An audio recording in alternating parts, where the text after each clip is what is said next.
We've just gone through all the accessories that you need to start embroidering for the Pfaff Creative 1.5 sewing and embroidery machine. Now we want to show you just the first little parts of how to get it all set up.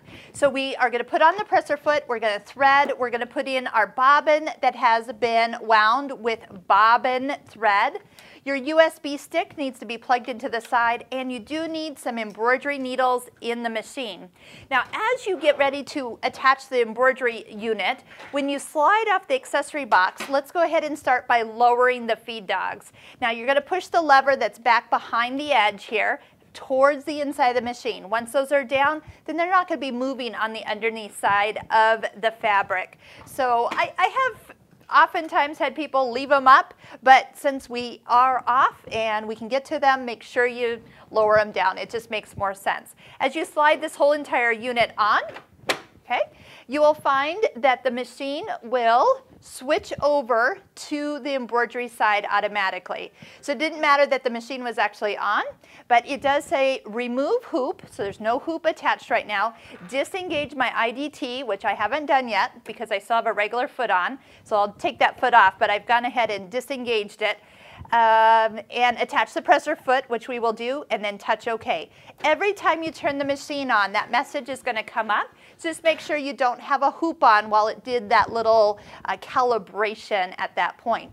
Now, nothing's going to show here because we don't have the USB stick plugged into the machine, so we can go ahead and start with that. I have found that this USB stick is very specific for this machine, so just go ahead and continue to use it, and when you're done with the designs, go ahead and clear them off and continue to use that USB stick.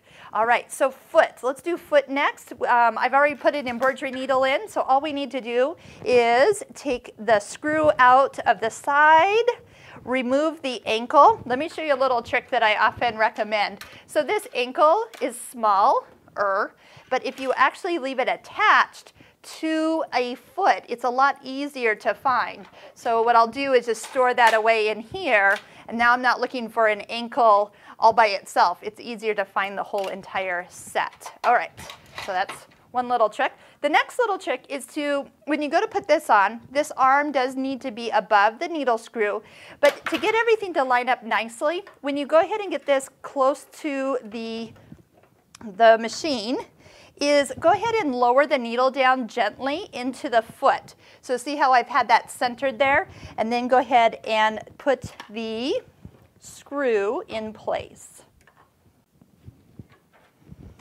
Make sure you give that screw a nice little tightness of turn. Don't go too tight, you don't want to break it, but you do need to make sure that you get that all the way on. All right, so we are going to put in our bobbin and thread our machine like normal. And next, we're going to go ahead and show you how to properly hoop your fabric for getting ready to embroider.